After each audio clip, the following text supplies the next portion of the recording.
就后面这最重要的看就好玩就好了，把它出来就好了。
一来就讲话，我是恭维。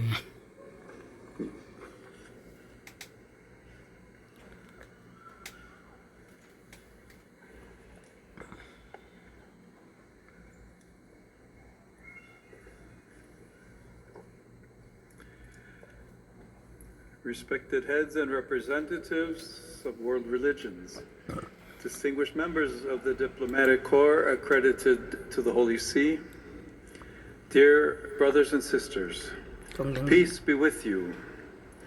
It is with joy and deep gratitude that I extend my cordial greetings and express my sincere thanks for your presence at this commemoration of the groundbreaking document Nostra Aetate. The theme of this evening's gathering is Walking Together in Hope. 60 years ago, a seed of hope for interreligious dialogue was planted. Today, your presence bears witness that this seed has grown into a mighty tree, its branches reaching far and wide, offering shelter and bearing the rich fruits of understanding, friendship, cooperation, and peace. For 60 years, men and women have labored to bring Nostra Aetate to life. They watered the seed, tended the soil, and protected it. Some even gave their lives, martyrs for dialogue, who stood against violence and hatred. Today, let us remember them with gratitude. As Christians, together with our brothers and sisters of other religions, we are who we are because of their courage, their sweat, and their sacrifice. In this regard, I sincerely thank you for your collaboration with the Dicastery for Interreligious Dialogue, the Commission for Religious Relations with the Jews at the Dicastery for Promoting Christian Unity, and with the Catholic Church in your home countries. Thank you for accepting our invitation and for gracing this occasion with your presence. My dear brothers and sisters, your friendship and esteem for the Catholic Church shone forth in a special way at the time of Pope Francis' final illness and death, through the heartfelt messages of condolence you sent, the prayers offered in your countries, and the presence of those who were able to attend his funeral. That same friendship shone again through your congratulatory messages upon my election as Pope and the presence of some of you at the inaugural Mass. All these gestures testify to the deep and lasting bond we share, a bond I cherish profoundly. If the Nostra Aetate Declaration has nourished the ties between us, I am convinced that its message remains highly relevant today. Let us then take a moment to reflect on some of its most significant teachings. First, Nostra Aetate reminds us that humanity is drawing closer together, and that it is the task of the Church to promote unity and love among men and women and among nations. Second, it points to what we all share in common. We belong to one human family, one in origin and one also in our final goal. Moreover, every person seeks answers to the great riddles of the human condition. Third, religions everywhere try to respond to the restlessness of the human heart. Each, in its own way, offers teachings, ways of life, and sacred rites that help guide their followers toward peace and meaning. Fourth, the Catholic Church rejects nothing that is true and holy in these religions, which reflect a ray of that truth which enlightens all people. She regards them with sincere reverence and invites her sons and daughters, through dialogue and collaboration, to recognize, preserve, and promote what is spiritually, morally, and culturally good in all peoples. Finally, we must not forget how Nostra Aetate actually developed. Initially, Pope John XXIII commissioned Cardinal Agustin Beat to present a treatise to the Council describing a new relationship between the Catholic Church and Judaism. We can say, therefore, that the fourth chapter, dedicated to Judaism, is the heart and generative core of the entire declaration. For the first time in the history of the Church, we have a doctrinal text with an explicitly theological basis that illustrates the Jewish roots of Christianity in a well-founded biblical manner. At the same time, Nostra Aetate takes a firm stand against all forms of anti-Semitism. Thus, in its following chapter, Nostra Aetate teaches that we cannot truly call on God, the Father of all, if we refuse to treat in a brotherly or sisterly way any man or woman created in the image of God. Indeed, the Church rejects all forms of discrimination or harassment because of race, color, condition of life, or religion. This historic document, therefore, opened our eyes to a simple yet profound principle. Dialogue is not a tactic or a tool, but it's a way of life, a journey of the heart that transforms everyone involved, the one who listens and the one who speaks.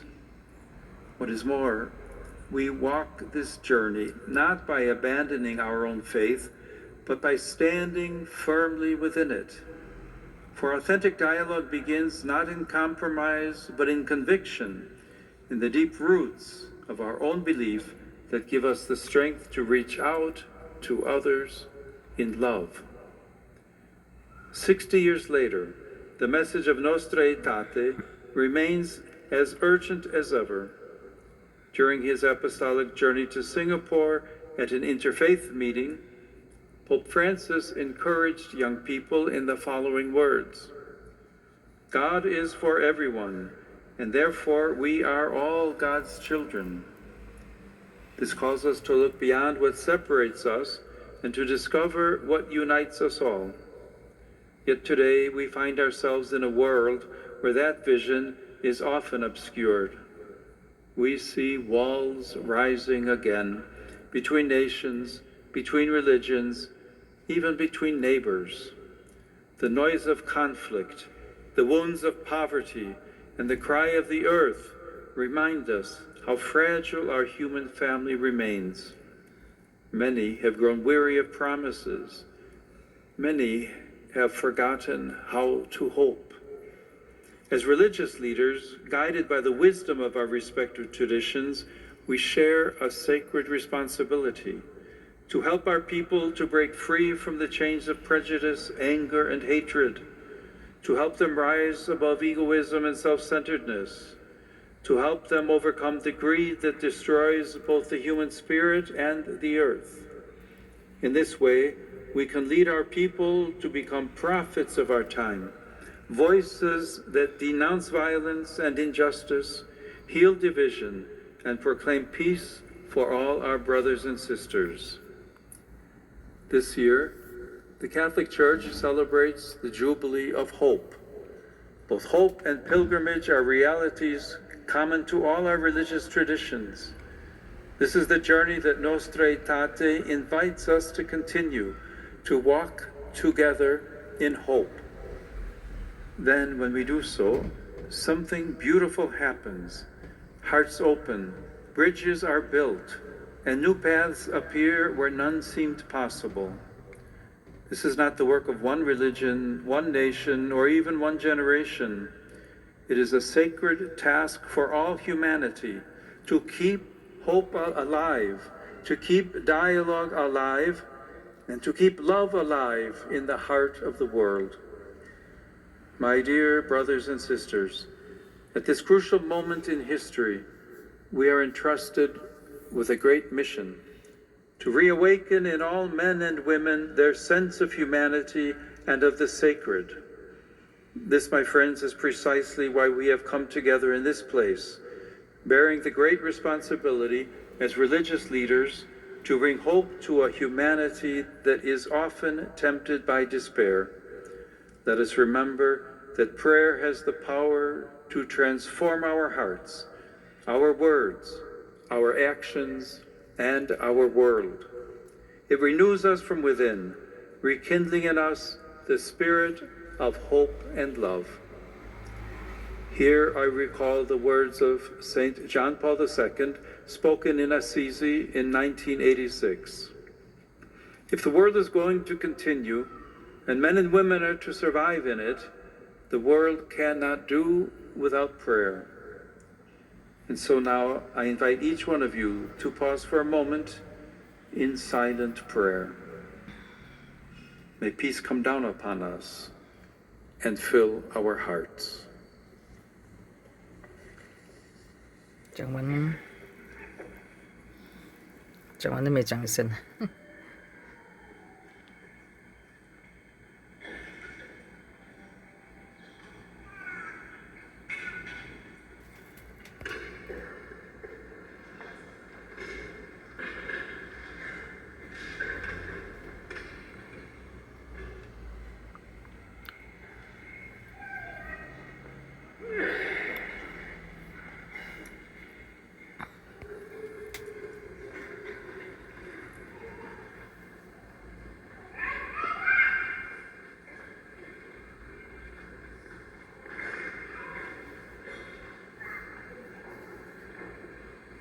这个不晓得他的用意。